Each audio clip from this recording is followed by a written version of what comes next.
So I'm going to just try to share some observations from my experiences. And I've been in a unique position because I'm now based in New York. I'm actually working on a research project with Occupy Wall Street. We're conducting in-depth interviews with some of the key activists, and we're going to be conducting a survey of the May Day march using a new kind of survey methodology. But I was also pulled into Occupy Wall Street. It's funny because I think over the last several years I was, like maybe some of you, really depressed about the political situation around the world. And I actually used to check in with Russ Davis here and ask, how do you maintain your optimism? Russ always has a positive spin on what's going on, about the opportunities out there. And Russ would give me a pep talk, but and be kind of disgusted with my pessimism. But I found myself, this fall, being initially one of the skeptics. There are many skeptics about Occupy Wall Street. You may know that earlier this year there was a group of people that set up an encampment in New York in June called Bloombergville, and they were camping out to protest the New York City Council budget. And that really didn't go very well. There were some people there, but the police really harassed them and it didn't get a lot of attention. And so a lot of us felt like, well, why would Occupy Wall Street work? It's an even bigger target, and this just can't work. But then, the day came and it happened, and there was not as large of a crowd as many people hoped, but there was a crowd. And then a few days after the initial encampment, you may remember that Troy Davis was executed in Georgia. And there was a lot of outrage and a real feeling of hopelessness and powerlessness. The Occupy Wall Street and Troy Davis protests merged together, and then that first weekend following the encampment was that weekend when the police, the New York police, really cracked down on the protests and pepper sprayed people and arrested people. And I think this confluence really came together to galvanize people that had been skeptical and said, we're skeptical, but we just are tired of taking this and we have to take a stand. And actually my faculty union, the faculty union at CUNY, organized a protest against the New York police violence, and the Transport Workers Local 100, that represents subway drivers and bus drivers, also endorsed Occupy and came out in support of the movement. And within the second week of Occupy was the famous incident of the 700 people being arrested on the Brooklyn Bridge. And suddenly it felt really different. It felt like this is different from our usual, this is something different's going on. And a lot of people who had been skeptical kind of got pulled in. I myself found myself suddenly obsessed, and it was like, is this what a midlife crisis feels like? Because I couldn't sleep, I couldn't eat. I found myself there in the middle of the night. I would be sitting in my faculty meetings and just daydreaming about getting back to Zuccotti Park. And I'm somebody, I'd never get up early in the morning for anything, and I found myself frequently getting up at 4 a.m. to go down to protest or trying to defend the park, and I thought, this must be love. I can't think of what else would pull me up at 4 in the morning. So I've had the experience of participating in much of the Occupy activities, as well as doing these research interviews. And so based on that, I'll try and give some observations of what we've seen in New York.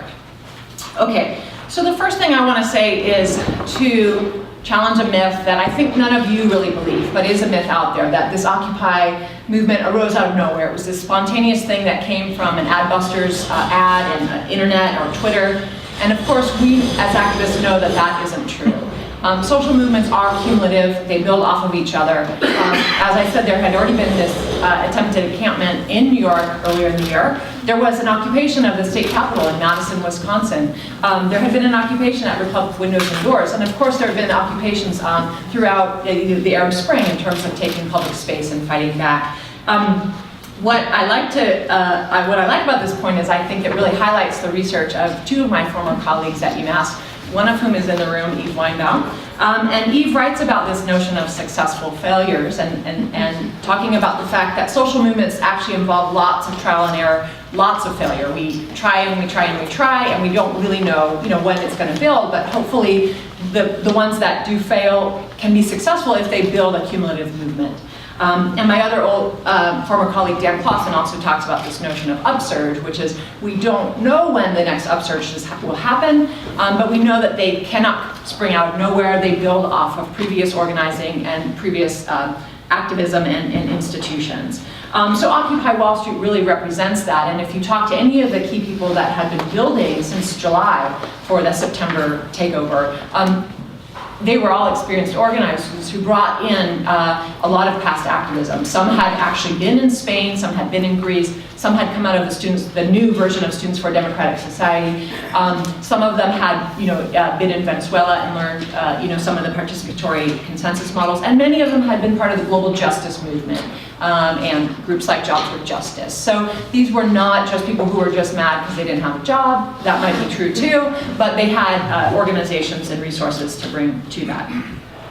But the second thing is that most of the people involved were really tired of the way that we've been doing things. They feel like we go to these rallies, that we wait for permission from the police to get a parade route or to get a permit, or we wait for our union leaders to tell us, when we should write to our legislator, or we wait for politicians to say what's up next on the ballot.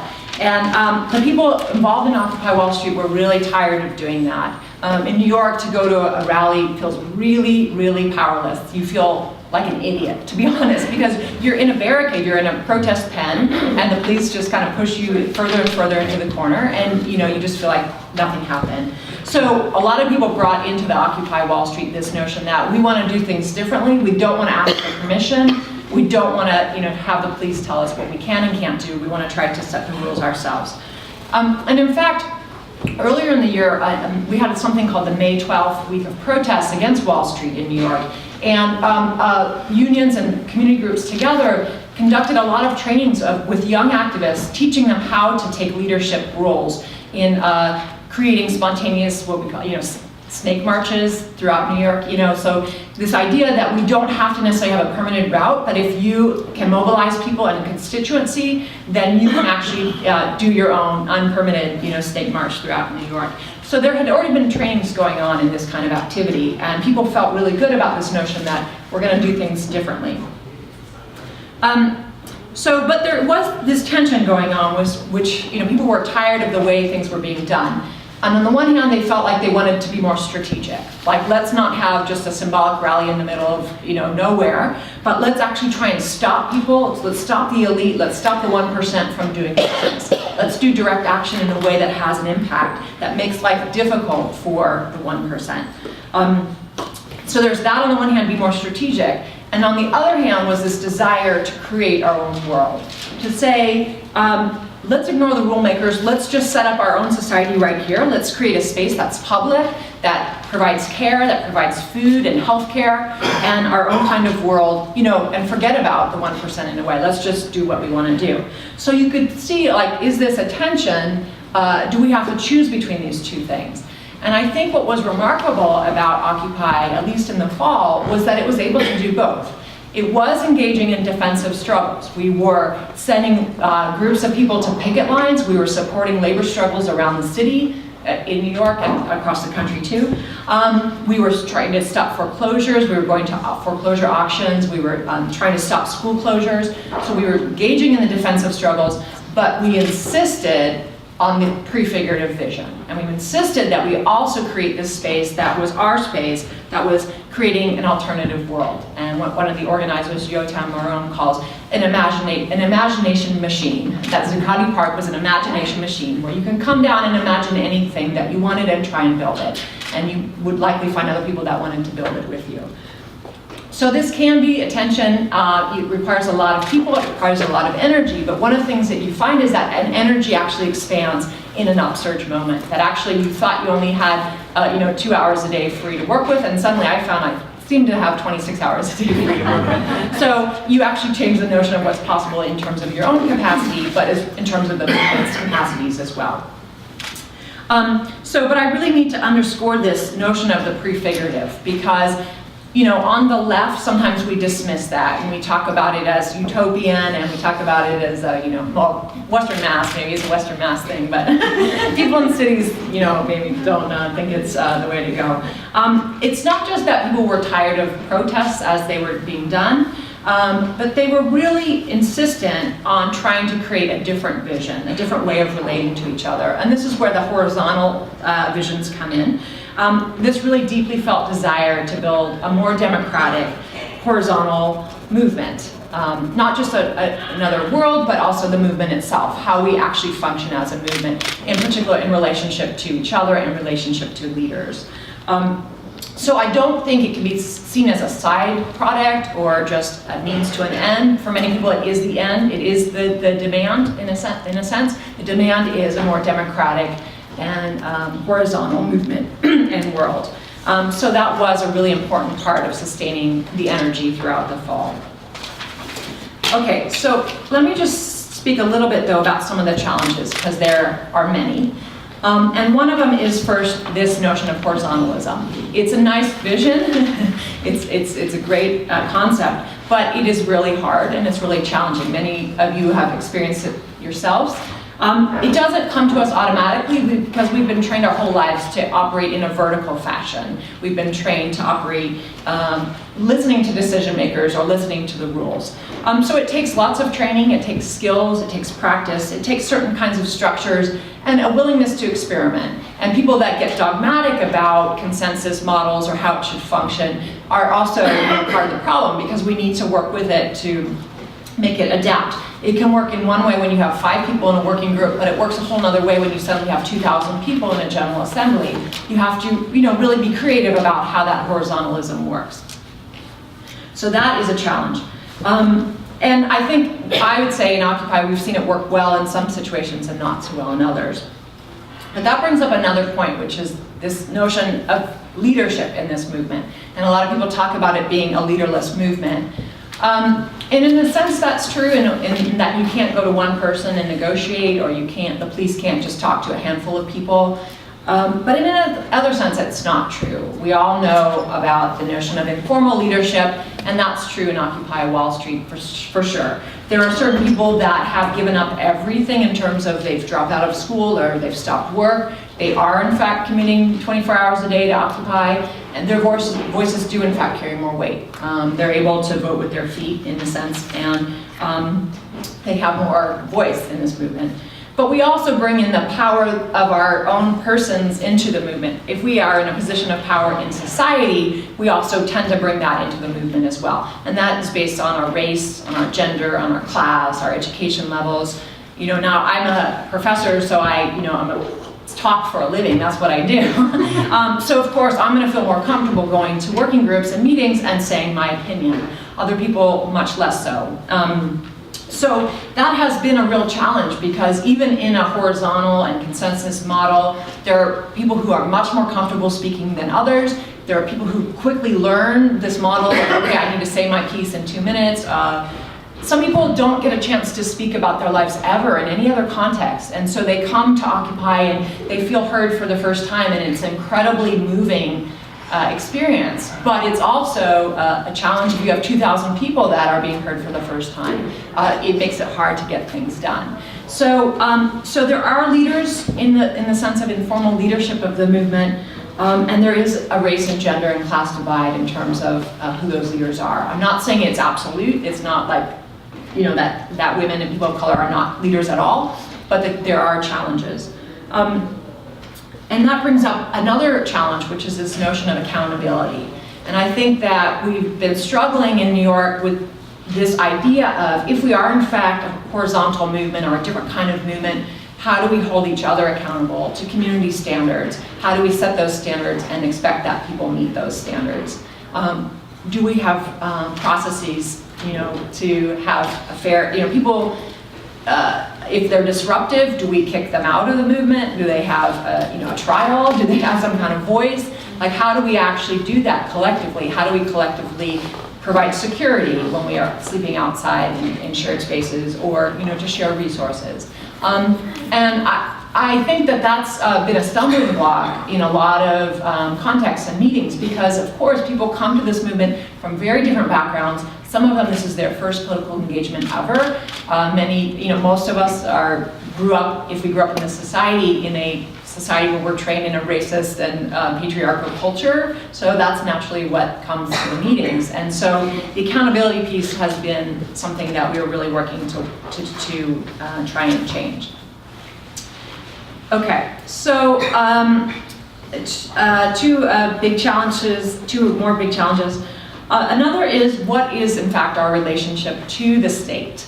Of course, there is this big tension in Occupy. Many of the leadership do come from an anarchist background. Of course, that has many different meanings. But many people feel really discouraged by what government has meant to them. They felt alienated by it. They felt a victim of it. They've been a victim of the police state, or they've been, they were born, post-Reagan. They never saw a state that really provided much. They mostly saw austerity measures and defunding.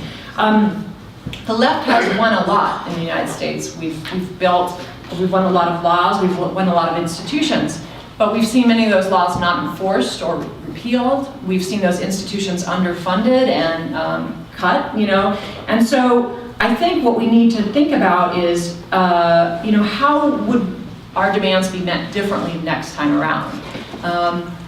I think as the left, we need to think more clearly about how we want to run institutions, how we defend next time against the backlash. We can't just defend the state and what we won outright. We have to admit what didn't go right and what could be done differently next time. How to keep our government programs from becoming alienating and bureaucratic, how to keep our politicians accountable, how to keep our laws effective and enforced fairly. So I think that is our job, is to not just defend the state blindly because the right is attacking it, but to admit what the weaknesses were and to say how a more democratic movement and a more democratic society could do it differently. The other big challenge, of course, is the strategy and where we go from here. In New York, we have this particular tension because many people feel that what was unique was the focus on Wall Street. Wall Street has enormous symbolic and literal power. People around the world feel like if we're not attacking Wall Street, then that doesn't, we need to attack Wall Street to create spaces for their own movements. Because in fact, it's the US financial system, the Wall Street financial system that limits our social movements around the world. So there's this need to keep it focused on the 1% in Wall Street. On the other hand, we know that that is not engaging lots of people. The truth is, in New York, the Occupy Wall Street movement has tremendous public support if you look at polling data, but it does not, in fact, have tremendous support if you look at actual numbers of people. And I also, as John mentioned, I went to school in Wisconsin, so earlier, or I guess that was a year ago, I went back to Wisconsin for some of the upsurges there. And if you compare the numbers of activity in Wisconsin to the activity in New York, it's pretty drastic. Our largest day of action in New York was November 17th, where we had a full day of action of protests against Wall Street and then shutting down some streets and then a march. And the police estimate was about 35,000 people on the Brooklyn Bridge. We know that's probably low, but even if you double it, that's maybe 70,000 people out of a city of 8 million. When we look at Wisconsin, the large rallies were 100,000, 200,000, some say up to 250,000 in a much, much, much smaller city and state. And in fact, right after we had our November 17th protest in New York with maybe 70,000 people, Madison had a rally of about 45,000 people for a recall Walker rally. That was in November, well past the upsurge. And so, that kind of highlights the scale that we're talking about. Now, Occupy is different because, New York had its own Occupy, you all had your own Occupy here, Boston had its own, so it wasn't like everyone was converging in the way that many Midwesterners were converging in Wisconsin. But still, I think that you could say the depth of the movement in Wisconsin is so much more than we've built in the Occupy movement. We have popular support, but we do not have the deep institutional ties or community ties that we need to really transform this society. So what a lot of the Occupy activists are doing now are actually trying to take the movement to the outer boroughs. Actually, it's a group of about 20 to 30 labor organizers and community organizers who are doing house calls in parts of Brooklyn and parts of the Bronx, trying to build neighborhood assemblies. So taking the General Assembly model around New York and trying to create a different model of this Occupy movement, talking to people about what are their neighborhood issues, and then trying to see how those intersect with this fight against the 1%. So can we, in fact, link those things, not just make it solely a neighborhood struggle, because those are important, but linking it to this national and international concept of the 99%. But that tension, people feel like, okay, but if we're taking it to the outer boroughs, are we losing attention on Wall Street? How do we make that balance? We were able to do that balance in the fall when energy was high. It's harder to do right now when people feel like their intention has been shifting. However, it is still happening. Maybe you don't hear about it because Occupy Wall Street isn't in the press in the same way that it was all fall. But in case you wondered, there's still daily meetings of some hundreds of people every day in New York, and several dozen working groups that continue to meet. Many of them are focused on the May Day rally, but other people are saying we can't just be about one-day protests. It has to be about this longer-term institution building. Okay, just checking my watch here. Okay, so those are obviously some big challenges. So I will just give some thoughts about moving forward and where do we go from here. I think that one of the first lessons that we learn from not just Occupy but social movement research and history is that we have to think about this in a larger historical and global sense. It's not just Occupy Wall Street, obviously. It's not just the Wisconsin Fight Back. And if we go back to this current dominant ideology that we're fighting against, that many people call neoliberalism. If you look back to the 1930s and you saw this global crisis, this global economic recession or depression, and there were competing ideologies or theories about how to rebuild the world. The neoliberal, the libertarian model lost in that, and what we might call the Keynesian or the social democratic model was the more dominant voice that came out of that. But the neoliberal voice did not give up, and they in fact dug in, and they fought this fight for the long term. They continued to develop theories, they continued to build institutions, to intervene in universities and the media, and they spent 40 years building this vision that came along when the next major global economic crisis hit in the 1970s, and the neoliberal ideology really was there waiting as the alternative model. I think that shows us that we need to think in a similar long-term perspective. We've been fighting neoliberalism for decades now, particularly in the global south. People have been fighting it, giving their lives to this fight against neoliberalism.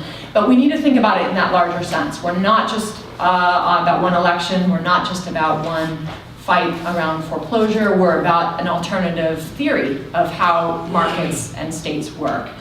Now, neoliberalism had an advantage. It was a theory that appealed to the 1%. It was a theory that benefited the elite. So we can't just build a theory and hope it's going to win by persuasion. We're not going to win over the elites to our vision. Our vision needs to win by a strategy of sustained direct action and sustained social organizing. We need to disrupt the current system and not let it continue to function as it is. I do not believe we will win this alternative vision through elections. I believe elections are a distraction. Electoral work will continue, but we have to remember that it is a distraction from the main task of building social movements and organizations that can truly disrupt the system. And we have to always remember that major social change has never come from electing politicians who then change laws. It comes first from us breaking laws. And then our political system has to adjust to that. So we have to demand a different social order, and we have to insist that it be true. I think that this highlights the fact that we really cannot lose sight of vision, and it sounds, again, utopian, but it's imperative that we have a uniting vision. And I think if you look in a global sense, and you look at these upsurges going on, whether it's in the Arab Spring movements of people fighting militaries and dictatorships, or whether it's throughout Europe where people are fighting austerity and sometimes fighting left governments, whether it's in China where there's massive strike waves and the most workers on strike in the history of the world, or here in the US, what do these movements have in common? I mean, those are really different institutions and political systems, but what we have in common, I think, is this desire for an alternative model. I think everyone's seeing their particular form of capitalism is failing. It is not working for the majority of the people, and we need a different way of building our societies, our institutions, and our governments. We need economic growth, but we need to put in the forefront this deep democracy that is truly engaging people in running their own lives and having a voice in how their lives are run. So I think that people will challenge us as being utopian, but I don't think we can win without that bigger vision. So in our interviews with the key activists of Occupy Wall Street, we've been asking them, do you have a story or, a vision or a particular experience that really captures your experience in Occupy Wall Street, something that's emblematic? And I think two themes keep coming up for people. One is so many of the young people tell us they got really involved in Occupy Wall Street, they moved in, they started living there and doing it 24/7, and then they took this break to go home to see their families for Thanksgiving. And they had these really emotional experiences. Many people went home and talked to relatives and neighbors and found a real deep connection.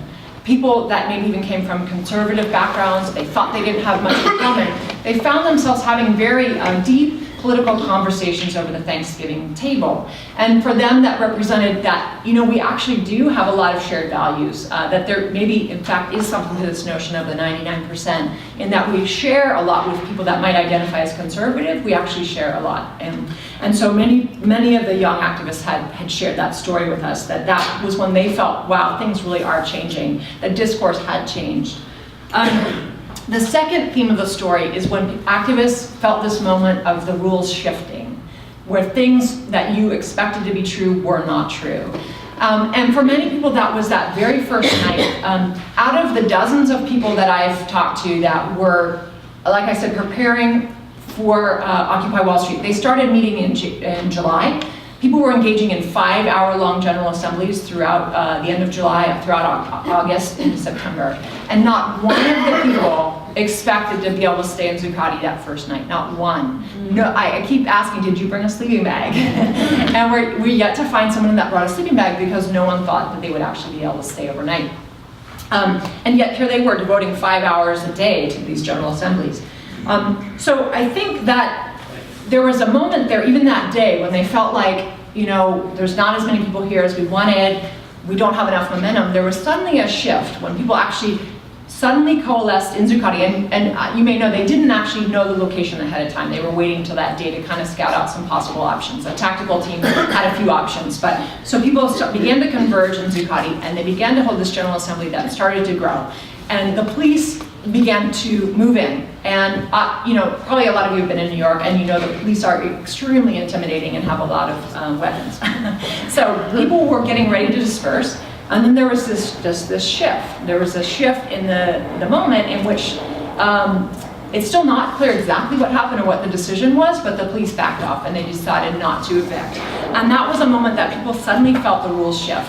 It happened a few other times. It was another morning in October where we thought that Zuccotti would be evicted, and people came. People were all coming from all kinds of places in the subways. We were filling the streets. About 5,000 or 6,000 people converged on Zuccotti, and again, a massive police force surrounding us, and suddenly it changed. Now, of course, that didn't sustain, and they eventually were evicted. But there were these moments throughout the fall in which people experienced this shift in the rules and realize that actually rules can be changed and they can be broken, and we can actually change the rules of the game. So these are the two stories that keep coming up for people. And I think that what this highlights to me is that there is a time for pragmatism, and we all have to be pragmatic in our daily lives. There are real daily struggles that make the difference in people's lives. Whether we win a minimum wage increase or whether we change collective bargaining laws, these things matter. But we cannot let that pragmatism define us. We cannot let it define the limits of our struggle. On the left, in our labor movement, in our social movement, we've been relying heavily on polling data, on focus groups to define what's possible. And the problem with that is when we talk to people at a poll in a certain moment of time, we capture what they think is possible at that moment. But we all know in the heart of struggle, things suddenly change. The rules change, the discourses change. Suddenly things were possible that didn't seem possible before. So if we continue to limit our vision based on the polling data or what we think is politically possible, we're setting our own limits. We're setting ourselves up for failure before we even started. We're setting the outer limit ourselves rather than saying we're going for the fences. So I think that we cannot let that political pragmatism define our outer limit. We need to insist on dreaming big. So I'll just end by saying, you know, one of the popular chants in Occupy Wall Street actually comes out of the World Social Forum movement and other movements, this notion of another world is possible. We often chanted in Wall Street, we are unstoppable, another world is possible. So I think that as a movement, to think about where we go from here, we have to insist that another world is possible. We should say we deserve no less than that, and we will fight until we win it. So thank you very much.